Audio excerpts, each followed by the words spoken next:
ছেলেধরা সন্দেহে গণপিটুনির পৃথক দুটি ঘটনায় গ্রেফতার 7 জন। সোশ্যাল মিডিয়ায় গুজব ছড়ানোর অভিযোগে গ্রেফতার আরও এক যুবক। বেশ কয়েকদিন ধরে উত্তর 24 পরগনা জেলার বিভিন্ন জায়গায় ছেলেধরা সন্দেহে গণপিটুনির মতো ঘটনা ঘটছে। গত শনি ও রবিবার বনগাঁ মহকুমার বিভিন্ন জায়গাতেই গণপিটুনির মতো ঘটনা সামনে এসেছে, যার মধ্যে বনগাঁ থানার চাপাবেড়িয়া এলাকায় ভবঘুরেকে মারধরের অভিযোগে রবিবার 2 যুবককে গ্রেফতার করে বনগাঁ থানার পুলিশ, যার পর রীতিমতো সাংবাদিক সম্মেলন করা হয় প্রশাসনের পক্ষ থেকে। রবিবারের পর সোমবারও বনগাঁ থানা এলাকায় গণপিটুনির ঘটনায় 4 যুবককে গ্রেফতার করল বনগাঁ থানার পুলিশ। এছাড়াও সোশ্যাল মিডিয়ায় গুজব ছড়ানোর অপরাধে এক যুবককে গ্রেফতার করা হয়। চাপাবেড়িয়া এলাকার ঘটনায় গ্রেফতারির সংখ্যা দাঁড়ালো 7। পাশাপাশি রবিবার গাইঘাটা থানার বেড়ি গোপালপুর এলাকায় ছেলেধরা সন্দেহে গণপিটুনির ঘটনায় ইতিমধ্যেই 3 যুবককে গ্রেফতার করেছে গাইঘাটা থানার পুলিশ। ধৃতরা হলো অনিমেষ বিশ্বাস, অলোক দেবনাথ ও উদয় অধিকারী। এরা সকলেই বেড়ি গোপালপুর এলাকার বাসিন্দা।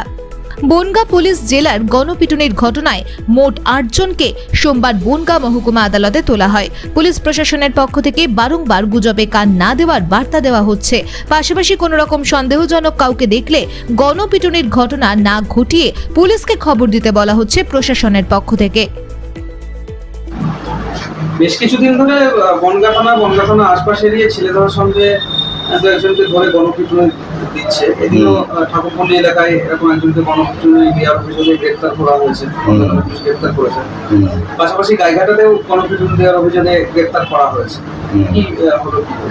টোটালি আমাদের বনগাঁ মহকুমা জুড়ে এরকম একটা আতঙ্কের পরিবেশ তৈরি করে দেওয়া হচ্ছে মানুষের মধ্যে, এবং ফেসবুকে এইগুলো ফলস বা ভাবে পাঠানো হচ্ছে এবং পাঠিয়ে দিয়ে মানুষ একটা ভীতু সন্ত্রস্ত হয়ে পড়েছে, যাদের ছোট ছোট ছেলে মেয়েরা আছে রাস্তাঘাটে ঠিকমতো বেরোতে পারছে না, এবং যে কোনো কারণেই যদি কেউ একটা এলাকায় এসে ঘোরাঘুরি করে না আছে অপরিচিত লোক, তাকে ধরে কিছু লোক জড়ো হয়ে তারপরে চড়াও হয়ে মারধর করছে। এবং সেই পরিপ্রেক্ষিতে বনগাঁয় একটা ঘটনা ঘটেছে 9 নম্বর ওয়ার্ডে, এবং সেই পরিপ্রেক্ষিতে একজনকে ওরা ছেলে ধরার সন্দেহ মারধর করেছিল। বর্তমানে সে চিকিৎসাধীন অবস্থায় আছে।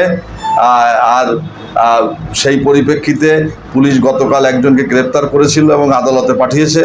তাকে 27 তারিখ পর্যন্ত জেল হেফাজতের নির্দেশ দিয়েছে এবং তার তদন্ত রিপোর্ট কলফর করা হয়েছে, এবং তাকে বনগাঁ হসপিটালে চিকিৎসাধীন অবস্থায় কিভাবে আছে সেই রিপোর্টটাও ম্যাজিস্ট্রেট চেয়েছেন। এবং সেই পাশাপাশি যে ফেসবুকে যেটা ফলস রিপোর্টিং করেছে সেই ব্যাপারেও একজনকে গ্রেপ্তার করা হয়েছে, এবং সেই পরিপ্রেক্ষিতে তাকেও আজকে বনগাঁ কোর্টে পাঠানো হয়েছে। তারও পুলিশ হেফাজত জেল হেফাজতের নির্দেশ হয়েছে।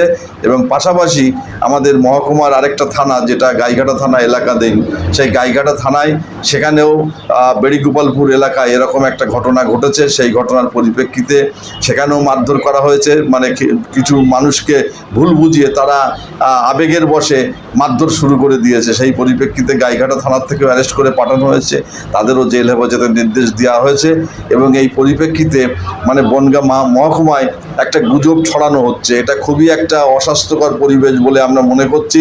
এবং যার পরিপ্রেক্ষিতে সাধারণ মানুষ, কিছু মানুষ অপরিচিত জায়গায় গেলেই তার উপরে এই ধরনের পাশবিক অত্যাচার করা হচ্ছে। এটা ইমিডিয়েট বন্ধ করা দরকার, এবং যারা এই জাতীয় জিনিসটা আইনটা হাতে তুলে নিয়ে তাদের উপর চড়াও হচ্ছে, তাদের জীবনহানি হওয়ার সম্ভাবনা আছে এবং তারা হসপিটালে ভর্তি হয়ে চিকিৎসাধীন অবস্থায় আছে। এটা ইমিডিয়েট মানে মাইকিং করে বিভিন্ন প্রচারের মাধ্যমে, এনজিওর মাধ্যমে এইগুলো আরও সুষ্ঠুভাবে প্রতিবাদ হওয়া উচিত, যে কোনো গুজবে আপনারা কান দেবেন না। এরকম যদি কোনো ঘটনা ঘটে থাকে তাহলে আপনারা যথাযথ জায়গায় থানায় কিংবা বিভিন্ন পৌরসভায় কিংবা বিভিন্ন অঞ্চলে আপনারা এইগুলো রিপোর্টিং করুন। সেখান থেকে নিশ্চয়ই সঠিক জিনিসটা বেরোবে এবং সেই অনুযায়ী আগামী দিনে মানুষ চলবে। কতজনকে গ্রেপ্তার করা হলো এই পর্যন্ত টোটাল বনগাঁ? মোট বনগাঁ থানায় এলাকায় 6 জন গ্রেপ্তার হয়েছে। একজন ওই মোবাইলে ওই ফলস মানে করে পাঠানো হচ্ছে, ফলস ভিডিও করে এবং ফেসবুক করে ফলস যেটা করছে, সেই পরিপ্রেক্ষিতে তাদের একজনকে ধরেছে এবং আর 5 জনকে অ্যারেস্ট হয়েছে।